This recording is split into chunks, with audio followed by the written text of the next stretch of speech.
All right. We are back with Shas survey. Last we left off, we were up to Maseches Sotah, right?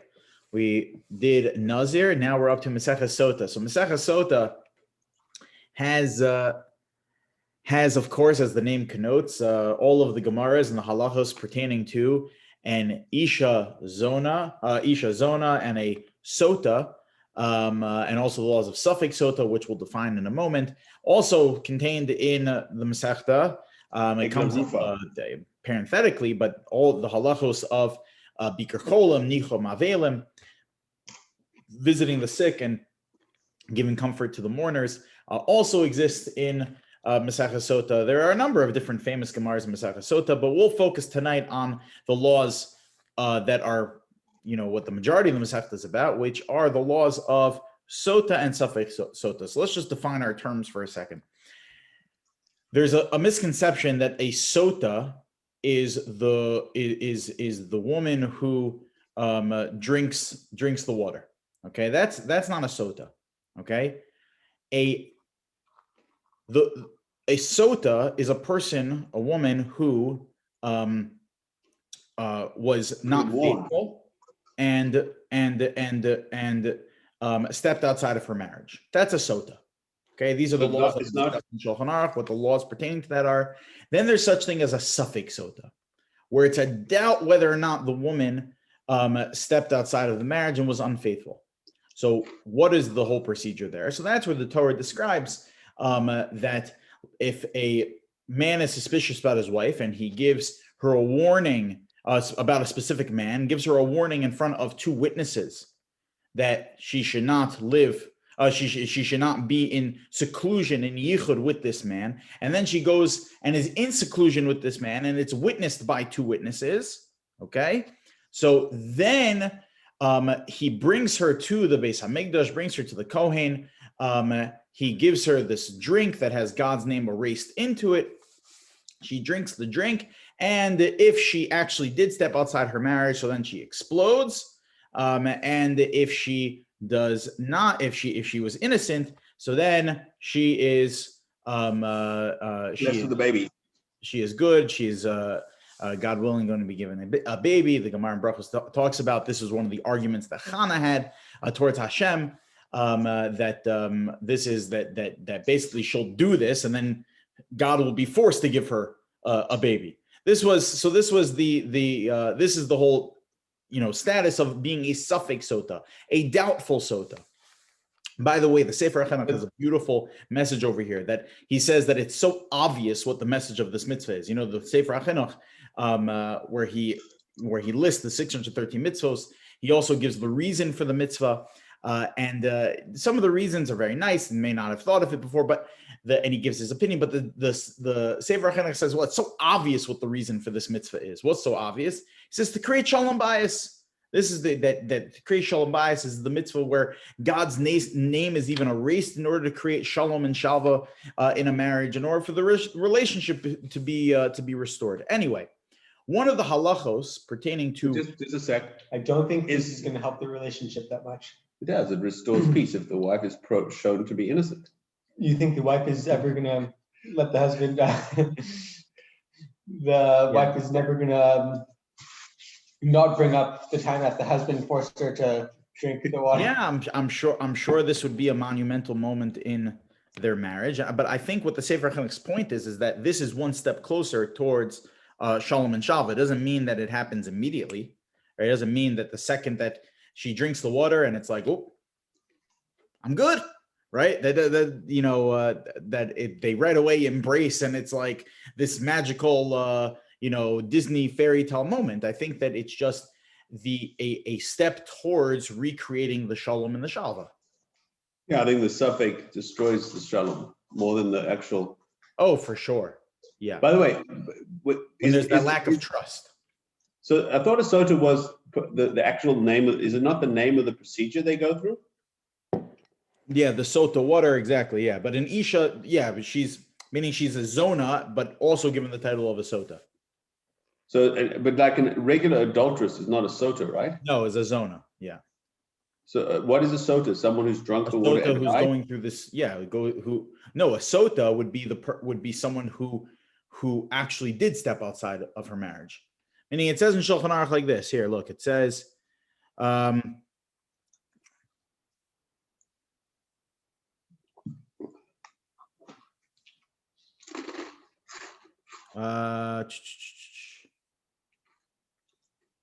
anyway, yeah, I mean, she's a zona. Yeah, she's a zona.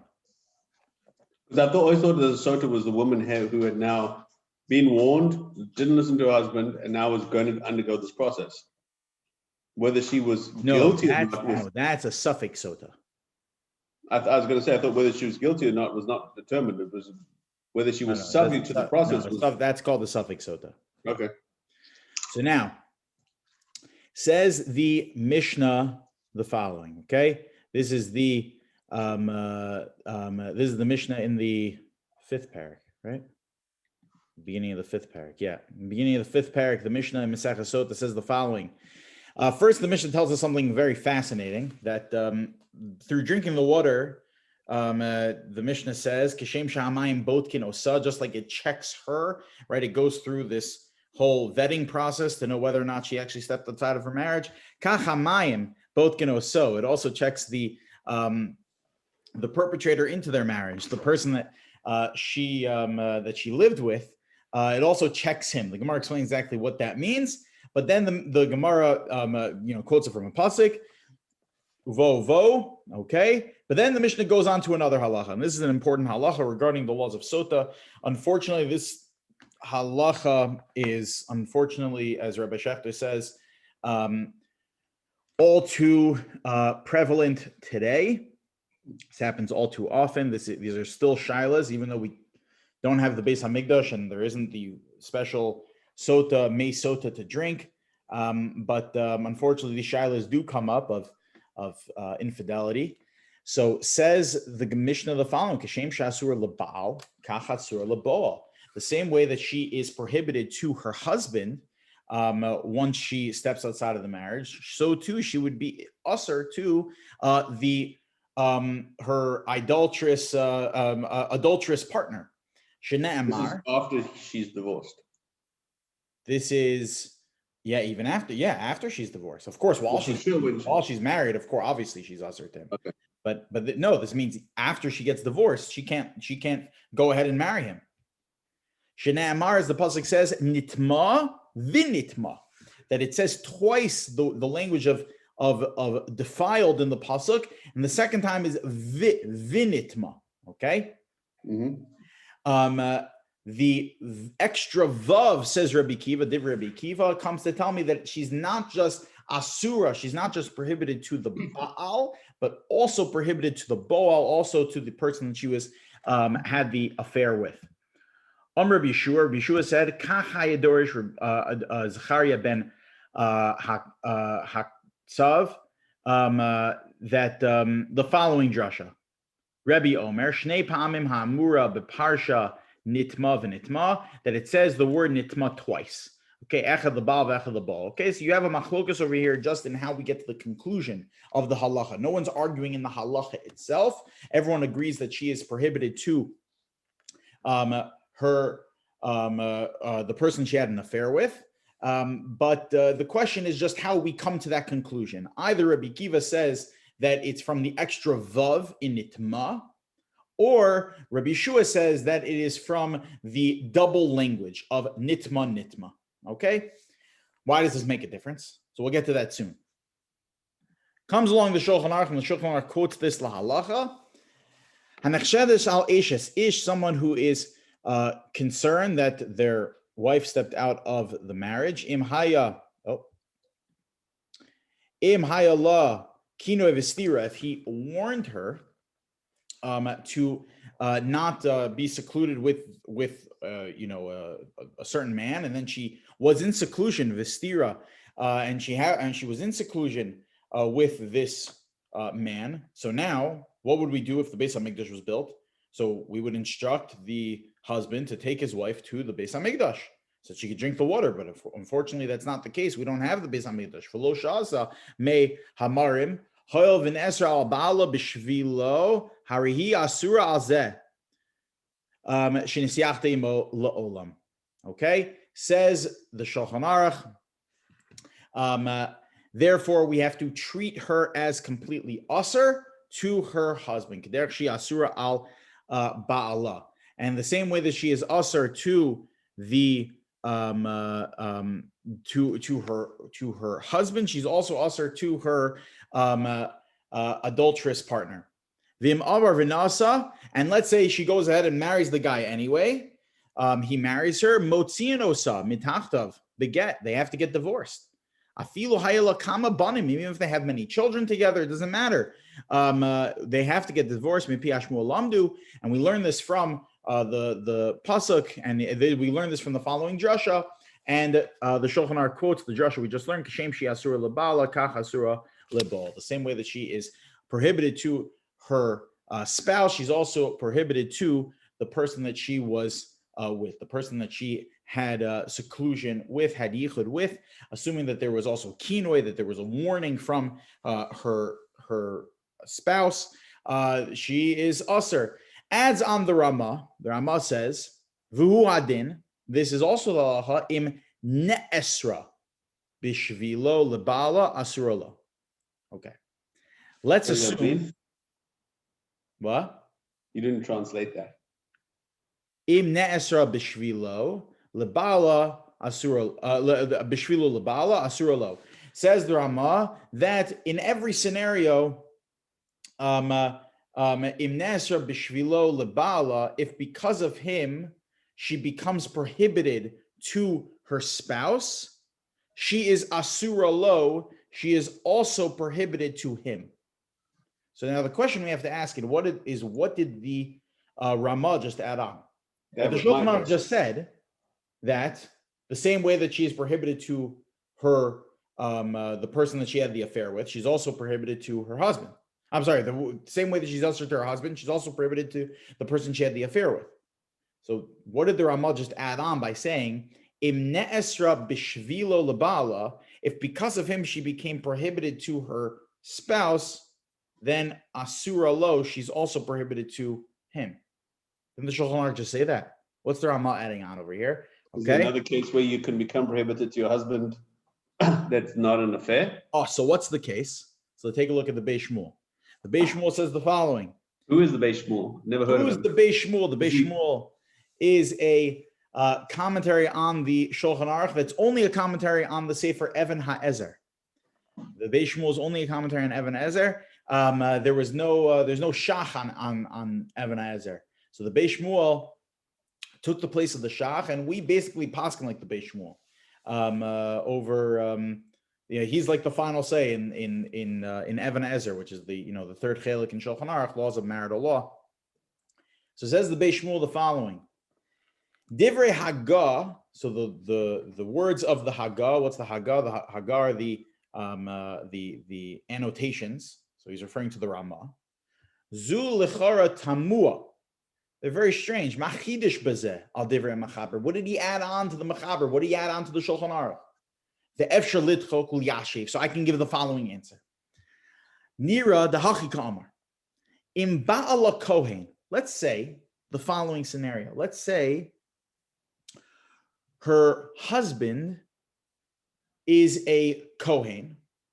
The Yisrael ba'aleh, and she had an affair with a Yisrael. Be'ones. But it was not just an affair. God forbid, a million times. She never imagined such a horrible scenario that the Yisrael actually came on her forcibly. Okay. It wasn't an affair. She was raped. Violated. Yeah. Okay. The ones b'Yisrael mutter. So now, the Gemara in Yevamos, okay? In order to understand this Beis Shmuel, you have to see this Gemara over here. The Gemara in Yevamos on Daf Nun Vav on the Beis learns the following drasha. Amar Rabba, Hakol hayu b'chal zona, kishabir l'cha hakasav gabe eshes Yisrael. Everything is basically in the category of a zona, any relationship that happens outside of a marriage.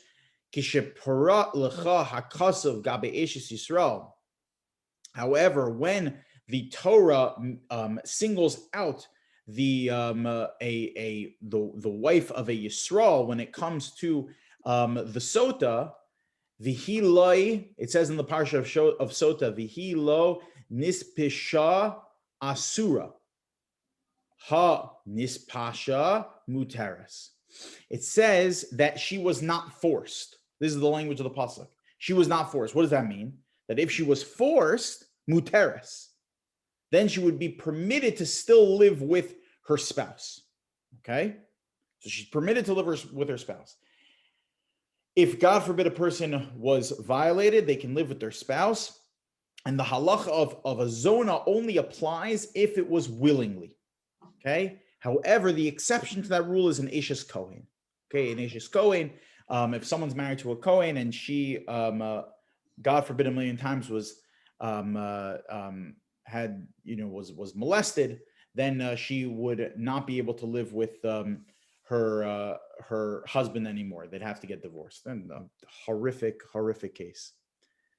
But now getting back to this Beis Shmuel, now we understand this halacha that if it's ones, you can go back to your Yisrael husband. Okay.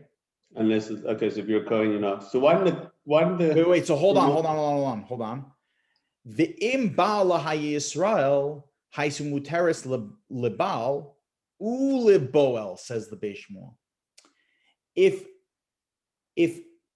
let's say her husband was a Yisrael, okay? Let's say her husband was a Yisrael, so then she would be muteres not just to her husband after she was violated, but she would even potentially be muteres, be permitted to marry this person that had violated her previously. Let's say she ends up getting divorced from her husband, and then she falls in love with this guy that, it's an insane scenario, but we have to. I think she should probably see a psychologist, but okay. Okay. But technically speaking, she would be allowed to marry her aggressor. Okay. Technically speaking, she would be allowed to. Why? Because she was muteres to her husband. So now, says the Beis Shmuel, we can understand the Ramah. What was the case the Ramah was adding on when he said that if she becomes asura, if she becomes prohibited to her husband because of the action of the person that she lived with, so what would that scenario be? That would include a scenario of, let's say her husband was a Kohen and a Yisrael raped her. Okay? So now the Yisrael, it doesn't matter who raped her, right? You would maybe think that she could potentially marry the second guy. Why? Because if her husband was a Yisrael, she would not be prohibited to him, and therefore she shouldn't have to be prohibited to the aggressor. But since her spouse is a Kohen, and as soon as she became prohibited to the Kohen, therefore she became prohibited to the aggressor. So what comes out from this Beis Shmuel is that this concept of her being prohibited to the person she lives with, this halacha that just as she's prohibited to her spouse, she's prohibited to the adulterer. The adulterer. So that halacha is that they're interconnected. They're interconnected. Mm-hmm. They are tali habaha. As soon as you become prohibited to one, you become prohibited to the other. This is what the Beis Shmuel is assuming based on the Ramah over here. Okay, we're gonna have to see whether or not this is the case. Yeah. Why would the Ramah bring this up in such a cryptic way? I don't know. Maybe he didn't feel it was cryptic. I don't know. It's a good question. Yeah, okay. Sometimes the Ramah will do. I mean, he's very clear. It's not even so cryptic. If you read his language, it's almost like. I guess he's covering this case as well. I think you just have to read it. So you just have to read it very carefully. It's not necessarily cryptic. You just have to read it very carefully. It's not like there's another way to read this, right? Well, it could say like also the case of Because he wouldn't just Kohen's repeat wife, what the Machaber who's said. the Oines. Imna Esra, but no, but then she wouldn't become prohibited to her spouse. Kohen's wife? Yes, she is. No, only if it's an Ashes Kohen. That's what I'm saying. Kohen's wife. Right. So that's the only case that can come out over here. Yes, if it's the only case, why sort of not actually spell it out? Maybe also maybe because he wanted to teach the Sisod. Yeah, okay. That they're dependent on one another. The two halachas are dependent on one another. Yeah. So this, the Chassam Sofer says, he first of all, the Chassam Sofer points to a comment from Rabbeinu Tam. Oh, Rabbeinu Tam. Here we go, Rabbeinu Tam. He's awake still. Rabbeinu Tam talks about a scenario of, let's say, God forbid, a woman was, God forbid, she stepped outside of her marriage to live with a non-Jew. Okay, so there was infidelity, but it was not with someone Jewish; it was with someone not Jewish. So Rabbeinu Tam quotes from the Gemara in Sanhedrin on Daf Ayin Daled that basically, I'm sorry, not from the Gemara in Sanhedrin, quotes from a pasuk in Yechezkel on Yechezkel Perek Chav Gimel that that the Navi refers to the seed of a non-Jew as zirmas susim. It's like the seed of an animal, of like a horse. Okay, so basically, what Rabbeinu Tam learns from there is zirmas susim zirmasam is that we don't acknowledge the non-Jewish seed as being significant in the sense of the act of sexual relations is not something that is a holy act. Okay, there's not. It's in the Gemara in Daf Chaf Aleph in Yevamos, talking about the fact that we don't know who the father is of any non-Jewish person, so they always take the mother's status. Right. That we go that the yichus of non-Jews. And it mentions it like it mentions that exact concept of they're like horses. At least I don't know if it was in the commentary or if it's in the actual Gemara, but I definitely saw it. Yeah. It comes up in the Gemara. So Rabbeinu Tam over here, very good. Rabbeinu Tam over here. Now listen to this genius of Rabbeinu Tam. He says, hold on one second. If that's the case, that even if it was willing, even if it was she had an affair, with a non-Jew, she is able to go back home. They don't have to get divorced. She is not prohibited to her spouse. Why? Because that act is not considered significant enough to having broken their marriage. So therefore, says Rabbeinu Tam, if she is not prohibited to her spouse, so then let's say, I think this crazy scenario, let's say the person she had an affair with ended up converting to Judaism. And she now her beloved affair gets is now something that she doesn't have to live in sin. She could divorce this guy, they can get divorced, and now she can marry this Yiddish fellow who she previously had an affair with. What would you say about such a thing? So says Rabbeinu Tam, mitok kach hitir Rabbeinu Tam lebas Yisrael she himira uva alea ovid kuchavim. Let's say this Jewish girl stepped outside of her marriage and lived with a non-Jew. Lekaima osa ovid kuchavim kishin is gayer. She can get married to him now once he converts. Why? Because she never became prohibited to her spouse, and if she never became prohibited to her spouse, she never became prohibited to the person that she had the affair with, and therefore, if this guy converted, she now can marry him. So it says the Chassam Sofer, it's in line over here. It's along the same line of reasoning that comes out from the Beis Shmuel. Yeah, that she was the violated. concept of echad l'baal, the echad l'baal is that the only way you could be prohibited to one is if you are prohibited to the other. Okay, so this is what comes out from this is the way the Chassam Sofer, and the Chassam Sofer says that it really could potentially be based on the two different drushas over here. Remember, we said that there are two different ways of getting to the same conclusion.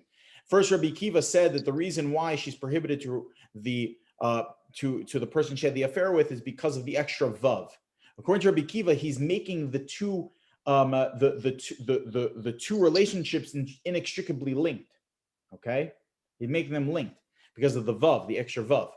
However, if it's just because of the fact that the word nitma was listed twice in the pasuk, so those are two different tumas. Those are two different those are two different defilings. Okay, and each one is isolated in and of itself. They're two separate prohibitions.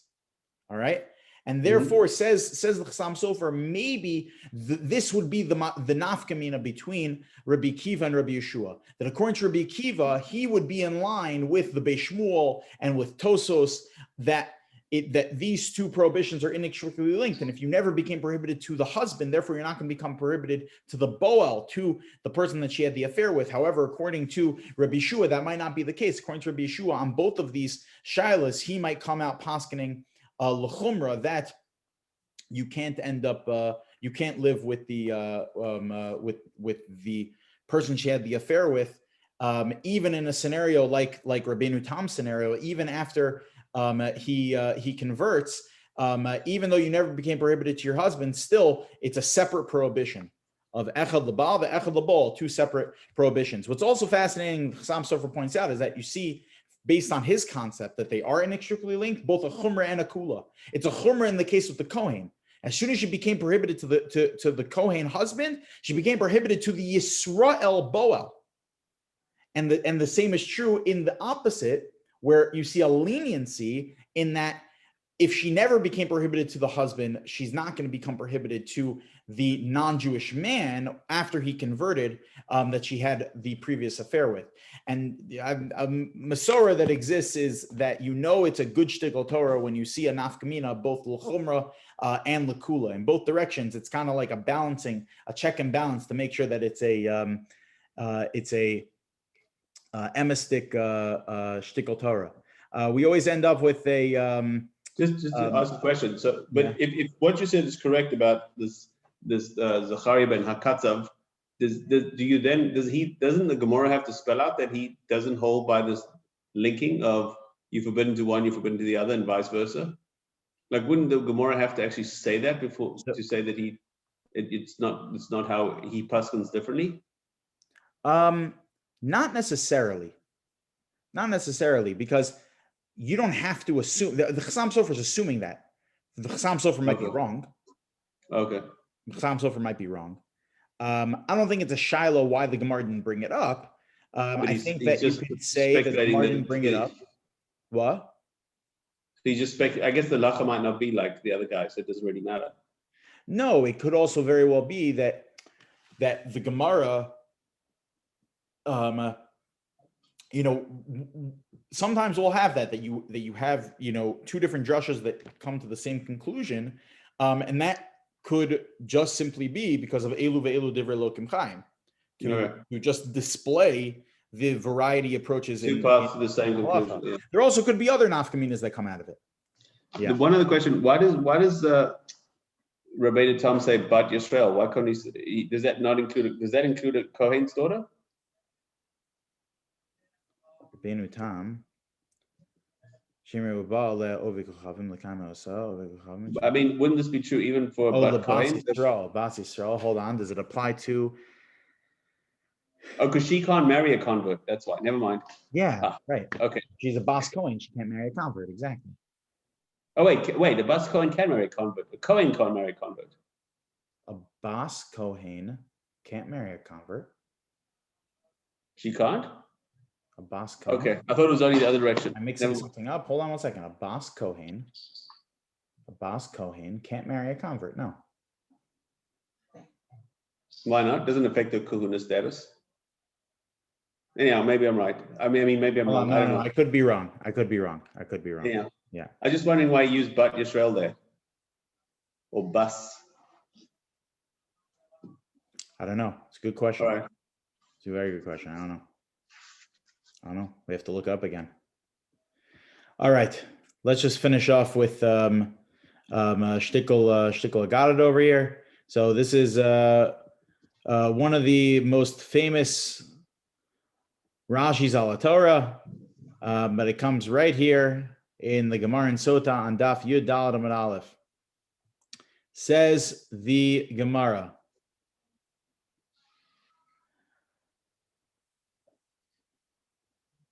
"My dichsiv."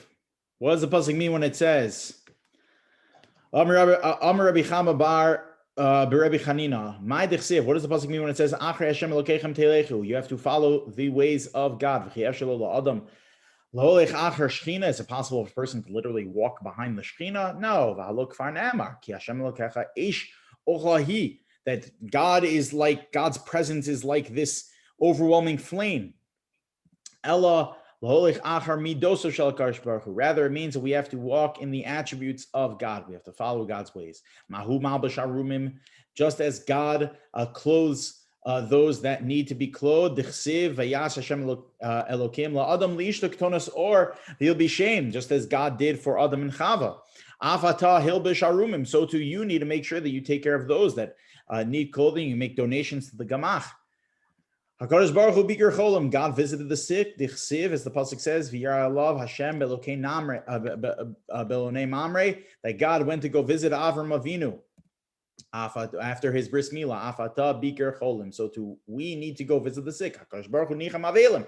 God comforts the mourners. Dichsiv, as the pasuk says, V'achrei mos Avraham ve'varech Elokim es Yitzchak beno, that God comforted Yitzchak after Avram Avinu died by giving him a bracha. Afata nichem nachem avelim. So too you need to go visit and comfort the mourners. HaKadosh Baruch Hu kover mesim, God buries the dead. Dichsiv, as the pasuk says, vayikbor oso bagay afata kover mesim. So too we need to bury the mason. What we see from this Gemara is the necessity for us to follow the ways of God. You know,